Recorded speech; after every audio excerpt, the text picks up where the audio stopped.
Hey, what's going on, man? Redneck back with another video here. A lot of people getting involved in this freedom movement, militia movement, campaign for liberty, whatever you want to call it. Committees of safety, I've seen a lot of names thrown out here and there. Um, One thing I want to say about this is if you're getting organized, which everybody needs to be getting organized, because if you're not going to be getting organized, it's just lone pockets here and lone pockets there. And when the shit hits the fan, then it's just going to be like Waco or Ruby Ridge. They send in the, SWAT team, and, well, you're going to be all over the media, and you're going to be the poster child of the radical that's, wanting to go out and kill cops and military and just all that kind of crap.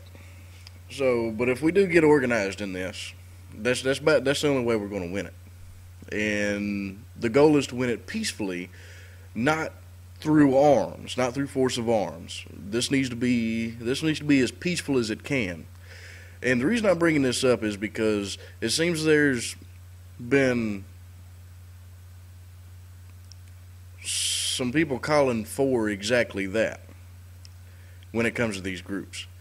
When I say that, I mean going out and wanting you to blow crap up, or just, you catch my drift on that. I don't want to get into any details and call anybody out or anything like that, but I've been hearing about it going on. Now, if you getting organized and you start hearing people talk about this, you need to tell them to get the hell away from you, because there's a 90% chance that they're either a Fed trying to set you up, or it's somebody working under the control of the establishment trying to set you up. That way they can make you the poster child, or for the news media to splash all over the place to demonize this movement. The other 10% are going to be people that just ain't right in the head. They're going to be on the Prozacs or the psychotropic drugs, or, just plain ignorant. So be careful of that. And when it comes to the military and the law enforcement, one thing you got to realize about our military and law enforcement, there are a good many of them that see what's going on, and they're not very happy with it. So one thing that I'm doing is there's a great website. It's www.oathkeepers.blogspot.com, and there's a little dash, a hyphen in between oath and keepers. Be sure and put that in there if you're going to go to the website. Great resource. What I do is I write it down on a piece of paper, and I give it to anybody in uniform, whether they're local, state, county, military, anybody that looks like they used to be in the military, got a hat on with their unit, or if anything that looks like they may have been in the military or are in the military, I'll go up and start up conversation and find out, and then if they are, then yeah, I give it to them. Even if not, sometimes I just give it to people anyway. And what I'll do is, if they're law enforcement or military, ex-military, this is what I tell them. It is a fraternity of military and law enforcement. It's some guys sit around, talk to hoorah, and, just what's going on. But in reality, what it really is, it is a fraternity of sorts, of military and law enforcement that are not going to go along with the gun confiscations, the declaring of martial law without the consent of the state legislatures. They are basically taking an oath to reaffirm the oath that they took to defend and protect the Constitution. So, but I don't make mention of that, because a lot of them, when I hear that, they've been manipulated to think that that's evil, that's bad, that's a domestic terrorist. And of course, my other video, I showed you Section 802 of the Patriot Act, exactly what the definition of domestic terrorism is. So this is a very touchy subject, so I just present it to them that way. Hey, it's a fraternity of law enforcement, and they talk about the current state of affairs and what's going on, this, that, and another is great. And you know what? Most of them are, hell yeah, man, I'll go check this out, man, appreciate it, shake your hands and part ways. Now, you plant that seed. Now, the reason I'm bringing this in is because most military and law enforcement, like I said, they do see what's going on. They are pissed about it. They are not happy with what's going on. But A little play on words as of late is, you notice, we're not citizens anymore. We are civilians, and they are not peace officers. They are law enforcement. Now, if you take the establishment's way of controlling them, you know, when they're putting them through the academy, the manipulation of the nuts and bolts that goes on with the psyche there, it kind of elevates them to a position of power. And they are taught that we as citizens are actually civilians, and we are there to, in a sense, jeopardize that power. Now, not all of them think that way, but it has been presented to them that way, especially the young ones, the rookies, the people that haven't been on the force that long. They think that way.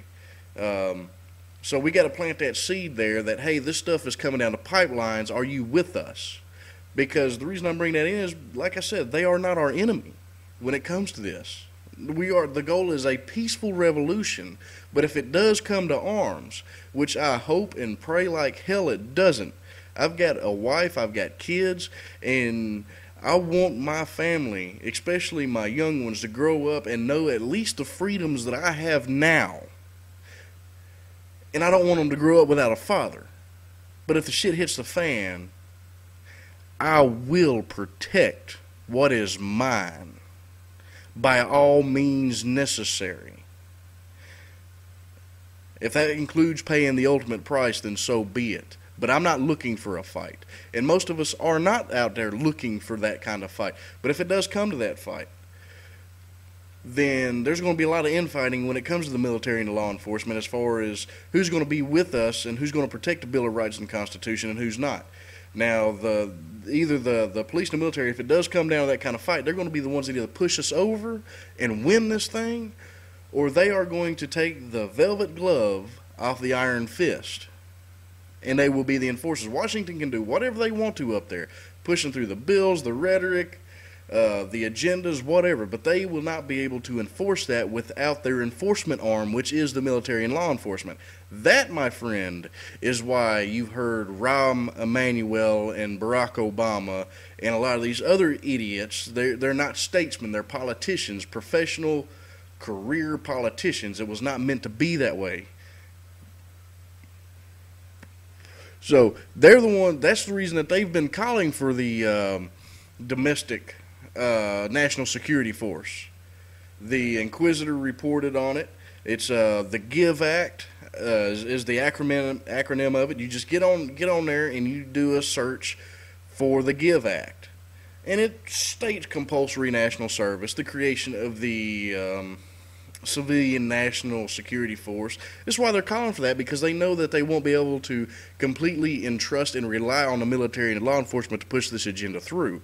So we've got to plant the seeds and let them know, and so, at least subconsciously, when they see this stuff, they're going to be like, hey, you know, this doesn't make any sense. But later on, the ones that aren't awake, they're going to see that, and stuff's going to start clicking, and they're going to be like, then they will have they will be somewhat expecting this to come along, and they will have already made a decision. They will already have drawn that line in the sand. I'm not crossing this line. I am on the side of liberty. I am on the side of freedom, Bill of Rights, and Constitution. And they will not cross that line because they've already thought about it up here. And hopefully, the ones that aren't on the power trip will stand with us and not against us. So that's the whole purpose of even making this video, is to say, hey, if you are involved in this movement, they are not the enemy. They are going to be the best friends we have when the shit hits the fan, if their minds are unlocked, because they are not going to enforce this bogus, unconstitutional crap that's coming from the sewage of Washington. So I hope you guys rate it, leave me a comment, tell me what you think. And like I said, www.oathkeepers.blogspot.com. Pass it out to everyone you see. Now, take it for what it's worth, man. They are not the enemies. They are going to be the ones that help us win this thing if it comes to a force of arms. Like I said, I hope like hell it doesn't, and that is not my goal. But if it comes down to it, we're going to need them.